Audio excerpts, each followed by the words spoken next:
Bonjour, voici une courte vidéo dans laquelle je vais vous apprendre à créer un Genially basique et à y inclure une roue pour pouvoir faire un rituel comme celui que je vous ai montré en cours avec les discussion topics, ou bien une roue dans laquelle vous allez pouvoir mettre les noms des élèves pour pouvoir tirer au sort quelqu'un, ou mettre ce que vous voulez, du vocabulaire, bref, voilà.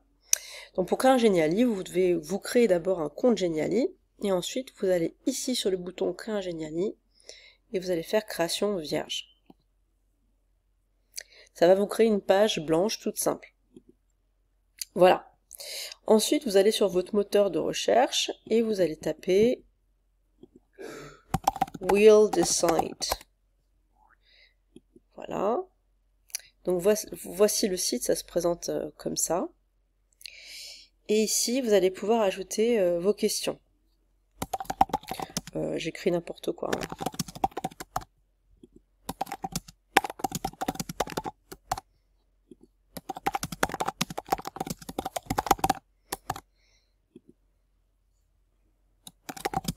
Une fois que vous avez créé vos questions, vous allez pouvoir ajouter un titre.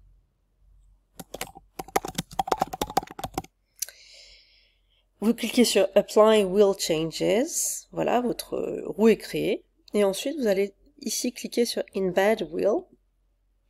Et vous allez obtenir un code que vous allez copier à l'aide des touches CTRL-C. Vous allez revenir sur le Genially. Voilà. Dans le menu de gauche, vous allez dans Insérer, puis vous allez dans Autres, et ici, vous allez coller le code que vous venez de copier, et vous cliquez sur Insérer. Voilà notre roue. Vous pouvez l'agrandir. Voilà. Maintenant, ce qui est sympa, quand on crée le rituel de Discussion Topics, c'est d'inclure un chronomètre. Donc pour ça, vous allez aller dans le menu de gauche, dans éléments interactifs, et là vous avez plusieurs chronomètres. Donc je vais prendre un chronomètre comme celui-ci. Alors non, c'est pas celui-ci que j'utilise d'habitude. Attendez, chronomètre. Voilà, c'est celui-là parce qu'on peut le réinitialiser. Donc on va dans chronomètre et puis on prend le premier. Voilà, et puis je vais le mettre là. Et ensuite, je vais aller ici en haut. Donc ça, c'est le bouton qui contrôle les couches du Genially. C'est comme si on superposait un calque sur un autre. Et je vais cliquer là pour que le chronomètre se situe bien sur la couche du dessus. Pour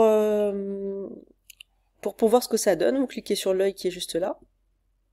Et là, on voit que le chronomètre fonctionne bien. On peut le réinitialiser en appuyant sur la flèche.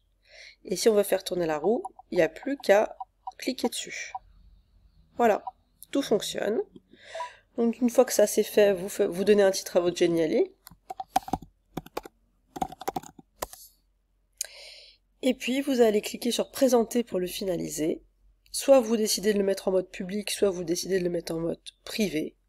Et puis vous cliquez sur Prêt. Et voilà, votre Genially est prêt. Ensuite, si vous voulez le poster sur Pronote par exemple, en pièce jointe, vous cliquez sur le bouton qui est juste là, le symbole Partager.